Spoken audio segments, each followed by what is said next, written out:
Napoleonic Ideas, preface by Napoleon III.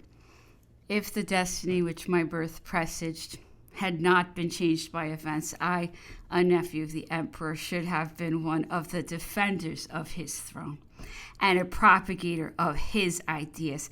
I should have enjoyed the glory of being a pillar of his edifice, or of dying in one of the squares of his guard while fighting for France.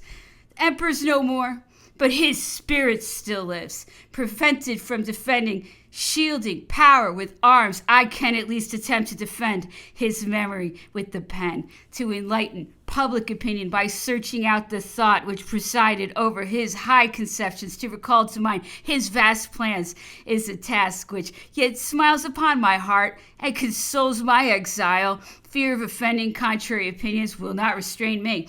Ideas which are under the aegis of the greatest genius of modern times may be avowed without reserve, nor do they need to adapt themselves to the varying caprices of the political atmosphere. Enemy of all absolute theories and of all moral dependence, I have no engagements with any party, any sect, or any government. My voice is free, as my thought, and I love freedom. Carlton Terrace, July 1839. Chapter 1, concerning governments in general. All the revolutions which have agitated the world are the efforts of great men, warriors, or legislators. Are they destined to result in nothing? Do we move constantly in a closed circle in which light succeeds ignorance and a barbarous civilization? Far from us be so sad a thought. The sacred fire which animates us ought to lead to a result worthy of the divine power which inspires us. The improvement of society marches onward in spite of obstacles. Without intermission, it knows no limits but those of the earth. The human race, says Pascal, is a man who never dies and always advances towards perfection. Sublime image of profound truth. The human race never dies, but it is subject to all the maladies to which man is subject, and although it always advances towards perfection, it is not exempt from human passions, that dangerous but indispensable arsenal which furnishes the means of our elevation or of our ruin. This comparison involves the principles upon which the life of nations is founded, that life which has two natures and two instincts, one divine, which tends towards perfection, the other mortal, which tends towards corruption. Society that enfolds two contrary elements on the one hand, immortality and progress on the other, disease and dissolution. All generations, as they succeed one another, participate in the same elements. All nations have something in common, the instinctive desire and need of improvement. Each nation has something peculiar, the special disease which paralyzes its efforts. Governments have been established to aid society to overcome the obstacles which impede its march. Their forms have been varied according to the maladies they have been called to cure, according to the epoch, and according to the character of the people they have presided over. Their task never has been and never will be easy, because the two contrary elements of which our existence and the nature of society is composed demand the employment of different means. In view of our divine essence, we need for our progress only liberty and work. In view of our mortal nature, we need for our direction a guide and a support. A government is not then, as a distinguished economist has said, a necessary ulcer. It is rather the beneficent motive, power of all social organization. When the panorama of history is unrolled before our eyes, we find there are always these two great phenomena. Upon the one side, a constant system which obeys a regular progression, which advances and never retreats. This is progress.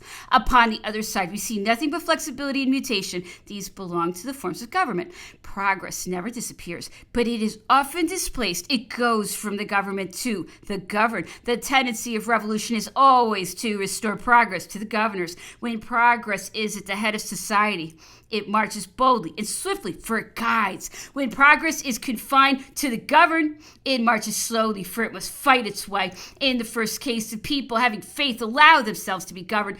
In the second case, on the contrary, the people wish to do everything themselves. Ever since the world has existed, there has been progress.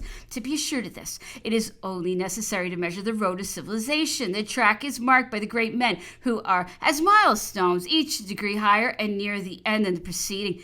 And we go from Alexander to Caesar to Constantine, from Constantine to Charlemagne, and from Charlemagne to Napoleon. Forms of government, on the contrary, do not follow constant laws. Republics are as old as the world. The elective system and the hereditary system have for ages disputed the possession of power, and power has rested by turns in the hands of those who had on their side science or intelligence, right or strength. Governments are not therefore based on invariable forms. There is no more a governmental formula for the happiness of nations, and there is a universal panacea for the cure of all illnesses.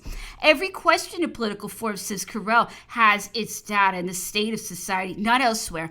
These words involve great truth. In politics, the good is only relative, never absolute. Admitting the ideas which precede it is impossible to attach high importance to learn distinctions, which writers have made between the government of one and the government of many, between democratic governments and aristocratic governments. All have been good, for they have existed and continued in existence, and for any given people, any form has been the best which has continued the longest time. But a priori, the best government is that which fulfills well its mission. That is to say, that which is modeled upon the wants of the epoch, and which, informing itself upon and adapting itself to the present state of society, employs the necessary means to open a smooth and easy road for advancing civilization. I say with regret, I see at the present day only two governments which fulfill well the providential mission. These are the two colossuses which exist, one at the extremity of the new, the other at the extremity of the old world,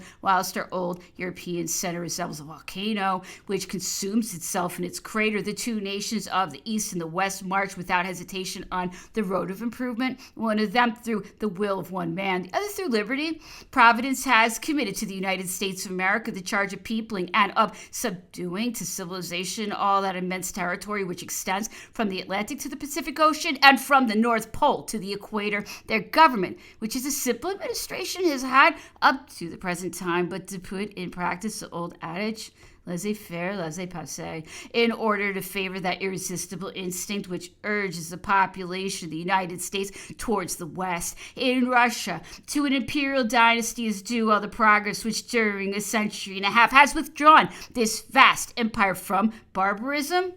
The imperial power must contend against all the old prejudices of our ancient Europe. It must centralize as much as possible in the hands of a single man all the forces of the state in order to destroy the abuses which tend to perpetuate themselves under the protection of communal and feudal franchises.